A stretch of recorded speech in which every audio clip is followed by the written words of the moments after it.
I'm Scott Snibbe, and this is A Skeptic's Path to Enlightenment. I'm in my meditation room today because for this episode, I want to lead a meditation about war.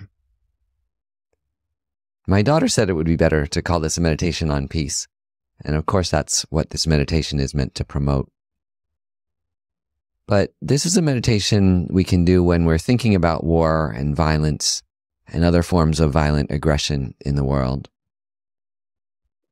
In thinking about what Buddhism has to say about war, what came to mind for me is the absolute basics of Buddhist ethics. In our culture, ethics can sometimes seem like something specialized, something that certain very saintly people do, like Gandhi, or for academics who study it. But in Buddhism, ethics is the foundation of a happy life, good relationships, and a thriving, healthy world. So the simplest way that I've found to explain Buddhist ethics comes from Alan Wallace, and he describes Buddhist ethics as nonviolence, kindness, and understanding and gaining control over our minds. So for the first principle, nonviolence, it includes nonviolence of body, speech, and mind. So nonviolence of body is kind of obvious, to not harm people with our body in any way. Most of us have mastered that at an early age, thankfully. We don't punch people when we get angry at them, or worse. Then comes nonviolence of speech, where you speak to connect people. That's what Robert Thurman calls it, speech that's connecting rather than disconnecting. Gentle, meaningful, purposeful, forceful when it needs to be. And then nonviolence of mind. Even those of us who've mastered nonviolence of body and speech, sometimes thoughts come into our head. And I think almost, from talking to friends and from leading this meditation at the Buddhist Center the other night, even some people were willing to admit that there have been times where, at least in their mind, they thought they wanted to kill somebody, at least for a moment. So most of us have that capacity, at least in our mind, maybe fleeting thoughts of violence. The second principle is kindness, which you could describe as benefiting others in the infinite number of ways that can be done. And then the last part of Buddhist ethics is gaining control over our mind. And that's just about everything on the Buddhist path, starting with the popular mindfulness techniques of learning simply how not to mindlessly react. That's impressive enough for many of us. But it builds up to incredible states of mind, cultivating limitless love and compassion for all beings. The Buddha's comment on hatred was this: hatred never ceases through hatred. Hatred ceases through love. This is an eternal law. That comes from Alan Wallace, a book called Buddhism with an Attitude. And I think you've heard that before. There's other spiritual traditions that say the same thing, that only violence comes from violence, hatred comes from hatred. But how do we cultivate love in ourselves and others? I've been at teachings with the Dalai Lama several times when someone asked him how to end war. And I've always heard him answer in the same way, which is a very surprising answer. He said, make up with everyone you have a conflict with. And it might actually catch your breath to hear that. It's easy to say, make up with everyone you're mad at, but it's hard to do. And you also have to show love for yourself by keeping yourself from any physical and psychological harm. Ending violence and anger in ourselves doesn't mean that we have to actually confront people who might pose a danger to us or to others. It only means that we eventually process the anger and even the hatred that we have toward them whenever that becomes possible. It may not be immediately possible, might not be possible for years. So this meditation today is going to be about how to create those causes for peace in our own minds and in the greater world by drawing on several stages of the path to enlightenment. What's called the Lam Rim in the Tibetan Buddhist tradition, and which most of the meditations that I lead in this podcast are based on.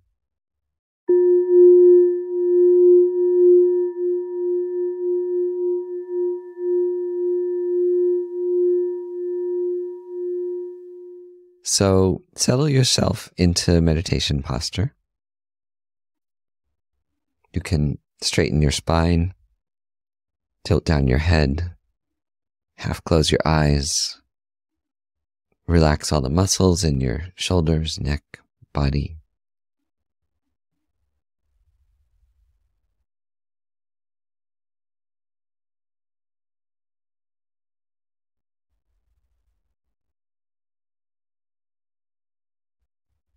So meditation session begins with a motivation. Today, in particular, we could set a motivation to meditate in order to end violence on earth.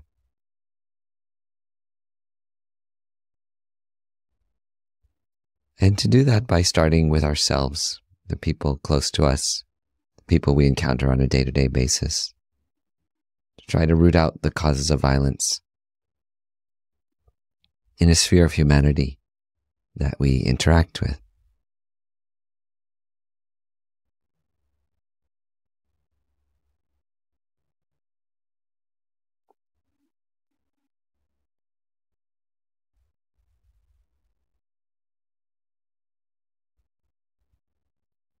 Then picture a bright light in front of you at the level of your forehead, body's length in front of you, like a little star,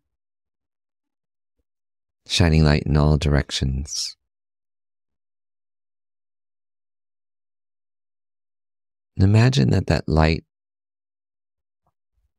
is the essence of all the good qualities human beings can manifest. Kindness, of generosity, patience, wisdom, understanding cause and effect, and the interdependent nature of reality.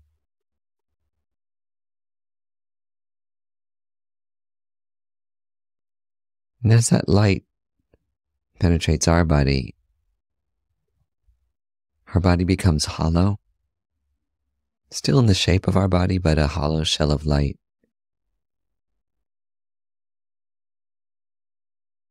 And those feelings start to melt into us through the rays coming from that little star.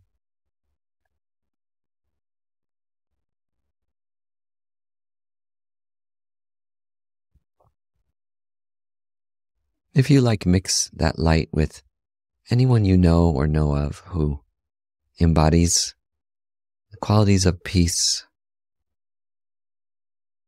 having stabilized their own mind, having gone through the difficulty of reconciliation, making up with people they had difficulties with, or creating peace between groups, countries, people in conflict, people at war.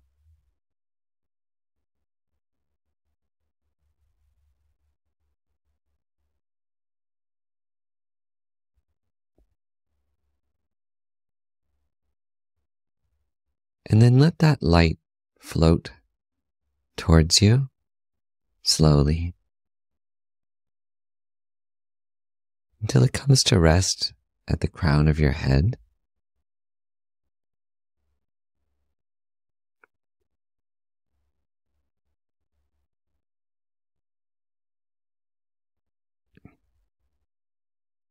And then the light melts down through the crown of your head.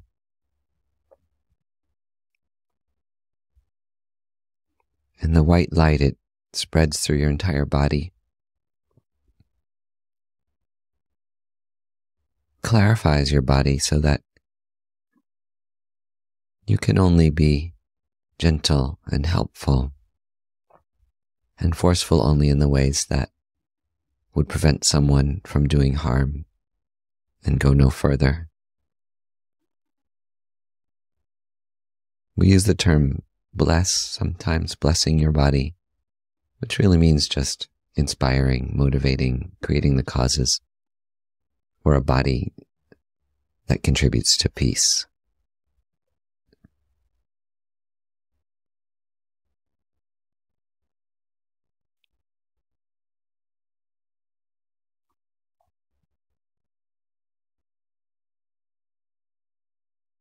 Then let that light melt down, kind of like a glowing liquid. It comes to rest at your throat. And the light turns red there, fills your body with red light originating at your throat. And there it blesses, inspires, creates the causes for peaceful speech, speech that's connecting rather than disconnecting, speech that brings people together, that's a cause of love, understanding, reconciliation.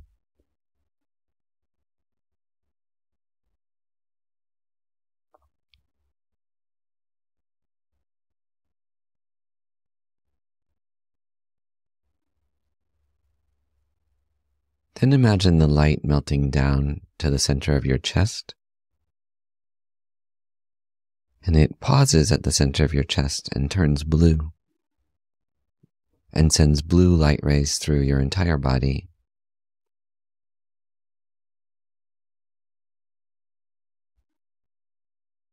And those bless your mind, inspire your mind, direct your mind so that we have more control over our thoughts. We direct them toward virtue, toward benefiting others, towards peace rather than war, towards connection rather than disconnection, towards cooperation rather than conflict.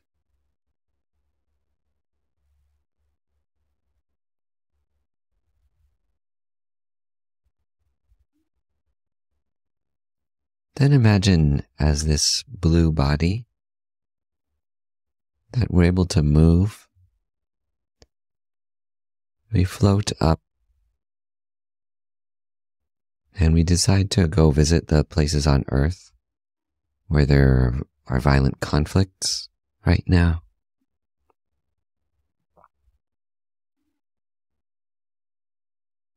Israel and the Gaza Strip, Ukraine and Russia.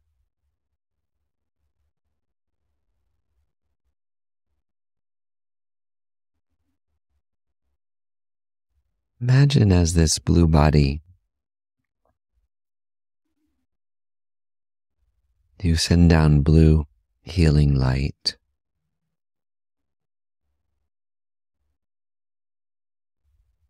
Feeling the pain of the people fighting and injured.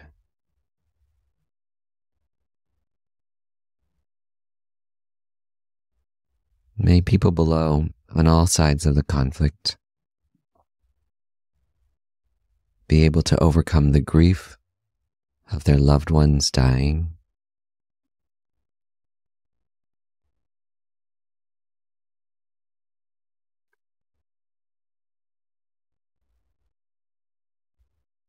As you send out blue light below, may people overcome their physical and mental injuries.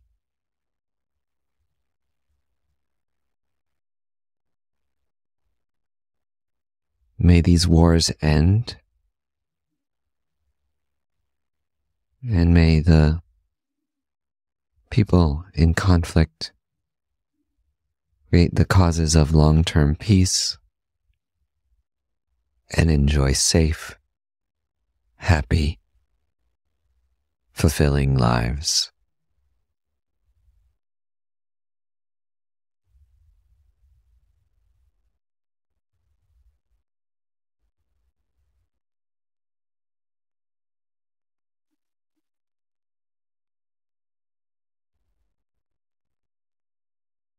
You can go to another place on earth where there's fighting and make the same wishes, aspirations, sending it through blue light, light of your compassion, and wishing those fighting not to suffer, wishing for them to have all the causes of peace and safety.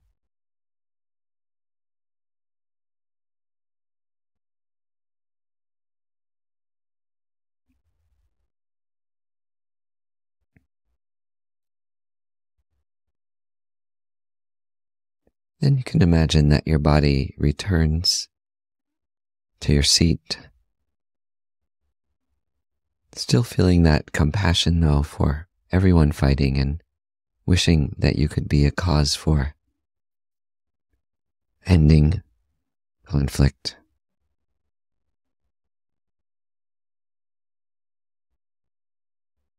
As we focus on the breath for a minute, try to feel that essence of peace and violence.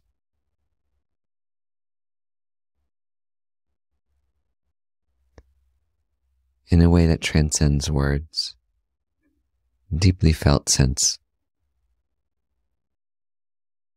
of ending war.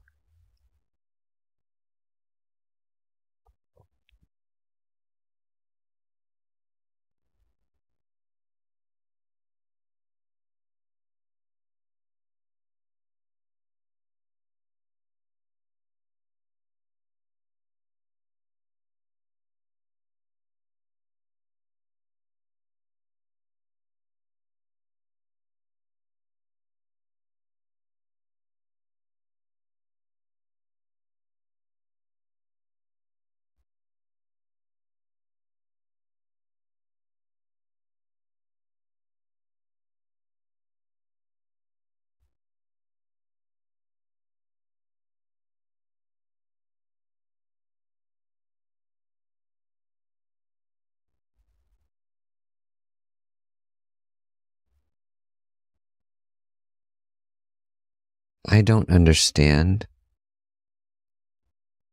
is a common thing we say about the people we disagree with.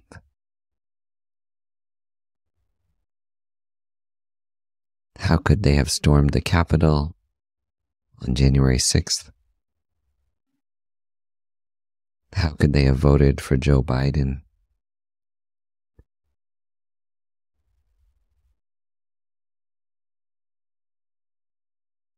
But the essence of Buddhism is to understand, to see that everything has a cause, that people's actions make sense to them, even if we disagree with their actions, and even when their actions cause harm.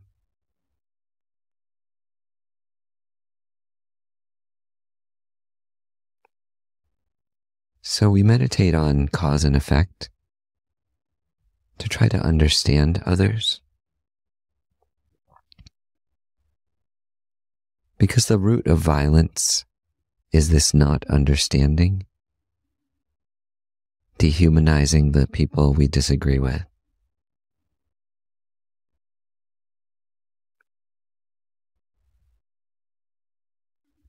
Think about some of the conflicts going on today, violent conflicts. Hundreds, in some cases thousands of years of history lead up to today's conflicts. Generation after generation, becoming hurt again and remembering the hurt of past generations.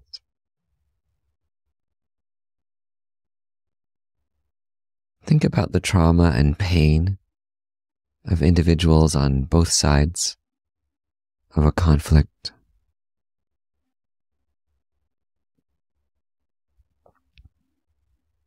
Most people just wanting to live their lives without suffering.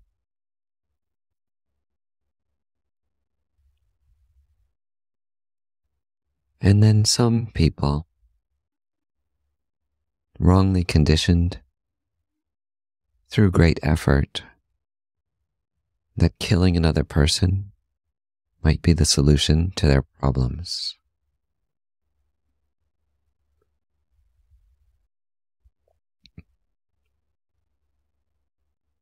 It takes so much effort to overcome our natural aversion to killing another person.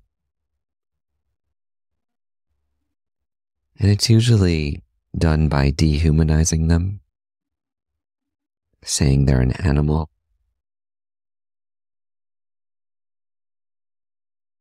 or that they're far away and I don't need to think about them. Just press this button and your problem will go away.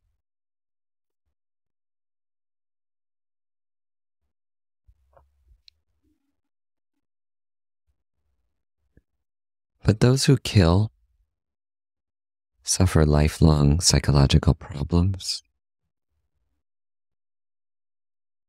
Killing doesn't solve their problems, but only makes them worse, both inside their own minds, feeling restless, anxious, not at peace, unable to sleep.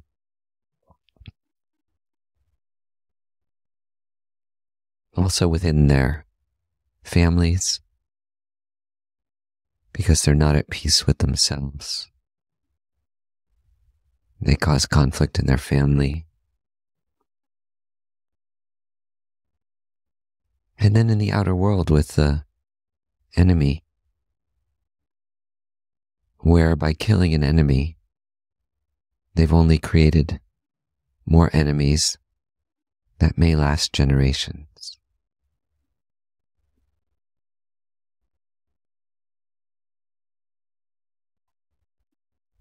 Try to imagine, if you can, what would I do if I were born a Palestinian in the Gaza Strip? Or a Jew in Jerusalem or Tel Aviv?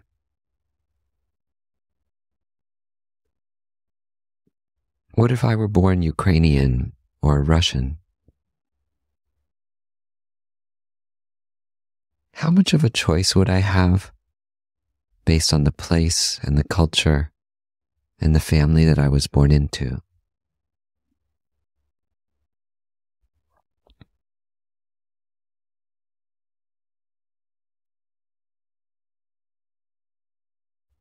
To create the causes for peace, the Dalai Lama says to make up with the people we are in conflict with.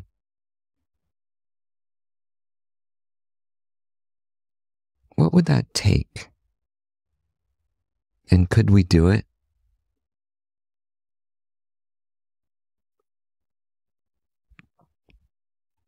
Of course, making up with someone doesn't mean you have to get near them if they've caused you harm.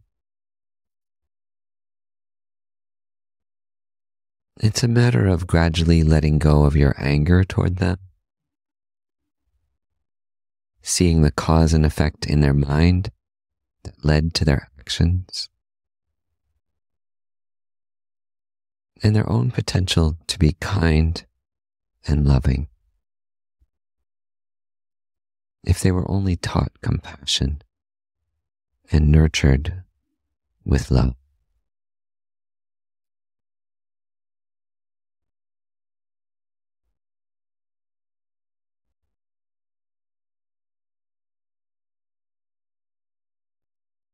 What if we all could embody nonviolence, kindness, and gaining control over our mind?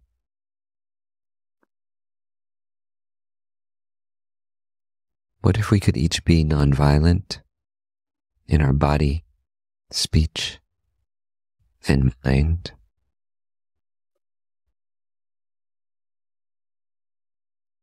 Kind in our actions,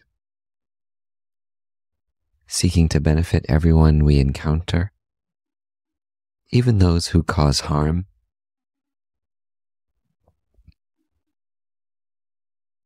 acting skillfully through being kind and gentle and loving when appropriate, and being forceful and powerful when we need to, but always without hatred.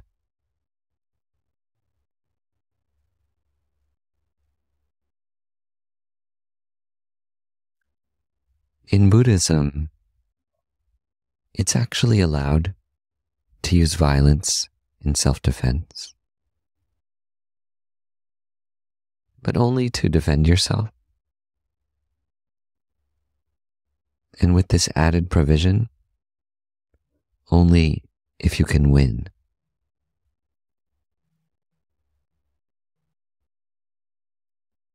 Because otherwise, you only cause more death and suffering.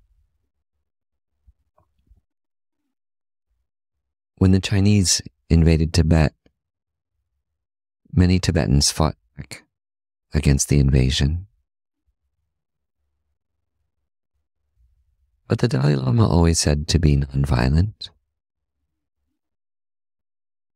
He said, even though they commit violence against us and cause us so much pain,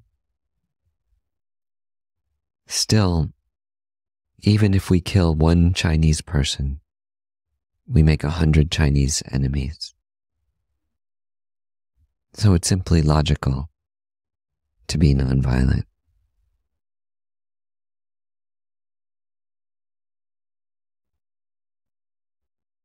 When I learned about the Buddhist ethics on nonviolence, they used this example. What if your mother came running at you with a knife and you had a gun in your hand?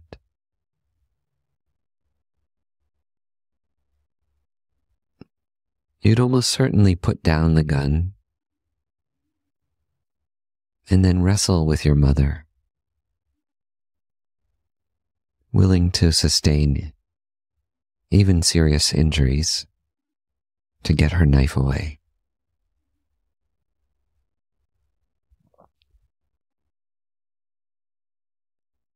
That's how Buddhism says we should treat anybody committing violence,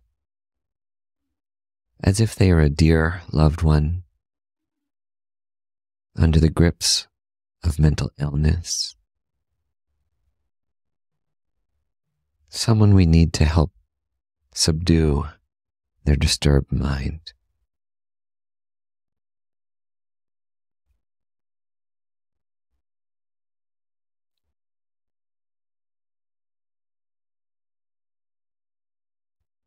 What if we all gained control over our minds? What if we only saw delusions as our enemies and not each other?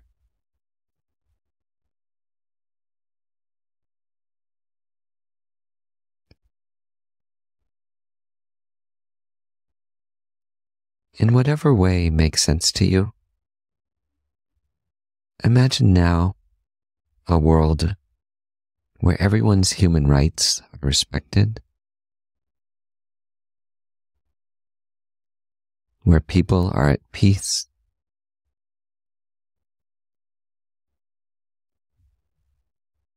where we all help one another,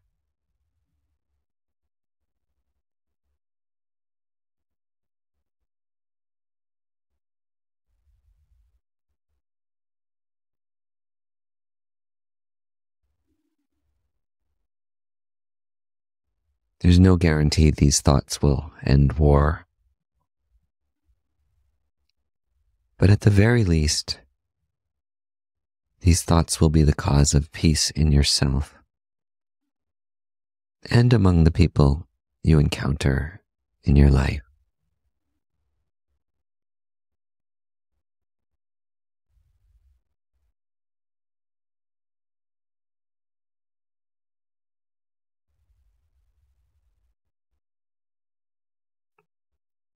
And if you're still feeling hopeless,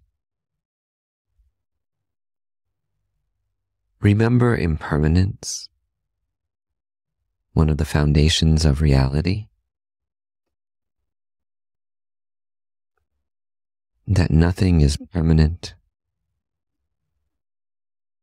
everything changes.